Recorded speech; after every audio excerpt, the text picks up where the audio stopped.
Building a warship is fine and good, but you really should have the money and industry to do so. The Defender-class Battlecruiser represented the Federated Suns' first operational warship design. It was conceived to counter the Terran Hegemony's Dreadnought-class battleship using superior speed and firepower. The construction of the class required first the development of a shipyard capable of producing a 960,000-ton vessel. Then, a significant challenge appeared with the integration of propulsion systems totaling 288,000 tons. A scale unmatched until the Texas-class ships 3 centuries later. Structural reinforcement was critical to prevent hull failure under the stress of high-thrust maneuvering, especially given the ship's 870 meter of length.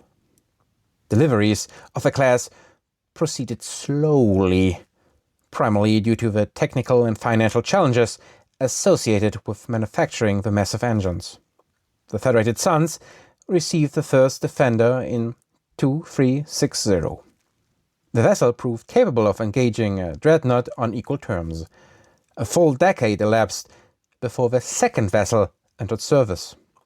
By this time, the Terran Hegemony had introduced the Monsoon-class battleships, which surpassed the Defenders in both armor protection and firepower. The class was ultimately outclassed by the 2380s, at which point Davion authorities ceased production. A total of 6 vessels were completed. The Defender class was designed for speed, boasting a high acceleration rate relative to contemporary warships. This allowed the class to outmaneuver the Terran Hegemony's Dreadnought and early Black Lion battlecruisers.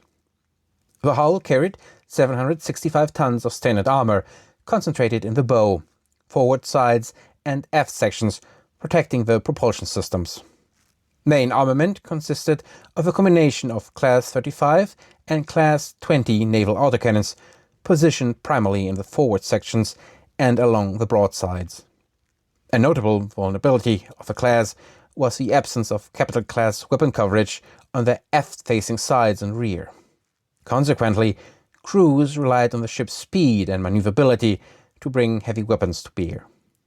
Lighter weapons included an array of Class 5 autocannons mounted throughout the vessel, concentrated near the aft to counter attacks by small craft and aerospace fighters, targeting this vulnerable sector.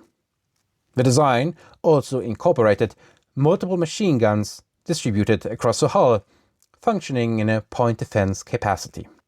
The Defender class predated the dropship and therefore lacked dedicated dropship collars. In place of these, the ship incorporated 4 large drop shuttle bays. Additionally, it included a small craft hangar capable of housing 20 small craft, as well as a large general-purpose cargo bay. Bay 1 accommodated 20 small craft with 10 access doors. Bay 2 contained 105,890 tons of general cargo with 2 doors.